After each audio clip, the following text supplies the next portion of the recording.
تو اب ہمیں معلوم ہوا کہ انبیاء کے پاس کتاب اور حکمت کی تعلیم کہاں سے آئی. اس لیے ہم پر واجب قرار دیا گیا کہ ہم ان پر ایمان بھی لائیں، اور ہم نے بھی کوئی اعتراض نہیں کیا. اس لیے کہ یہ جملہ معترضہ ہے، شاید کسی کو سمجھ میں نہ آئے، لیکن میں پھر کہہ رہا ہوں کہ صرف علی وہ واحد ذات ہے کہ جس کا احسان انبیاء پر بھی ہے، اپنے شیعوں پر بھی ہے. بے شک وہ ہم پر بھی احسان کرتے ہیں، وہ انبیاء پہ بھی احسان کرتے ہیں. یعنی علی اس ذات کا نام ہے، وہ ان ہستیوں پر احسان کرتا ہے جس پر ایمان لائے بغیر ہمارا ایمان مکمل نہیں ہوتا. تو علی ولی اللہ یعنی ولایت اہل بیت، ولایت علی اصل و اساس تھی اس پیغام کی، اس پیغام کی اساس تھی. میں نے پہلے کہا تھا کہ جس کو بچانے کے لیے سب سے زیادہ قربانیاں اسی علی ولی اللہ کے گھر سے دی، سب سے زیادہ قربانیاں.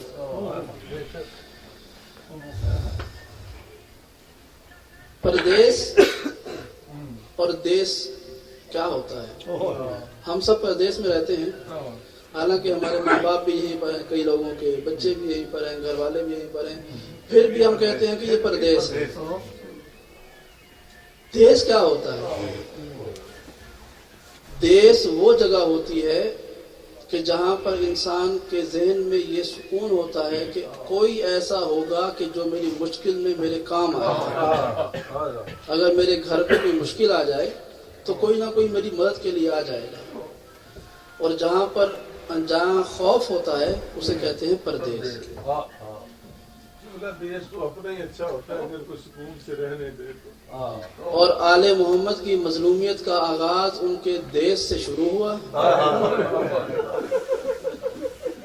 اور پردیس میں ایسا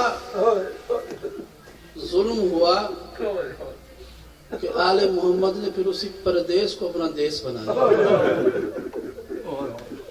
اتنا بکھر گیا یہ گھرانہ کہ کوئی مدینے میں رہ گیا، کوئی کوفے چلا گیا، کوئی کربلا میں ہے، کوئی مشہد میں ہے، کوئی کاظمین میں ہے، کوئی سامرہ میں ہے، کوئی شام میں ہے. یعنی اتنے ظلم ہوئے اس گھرانے پر کہ اس گھرانے کا کوئی ایک دیس باقی نہیں رہا.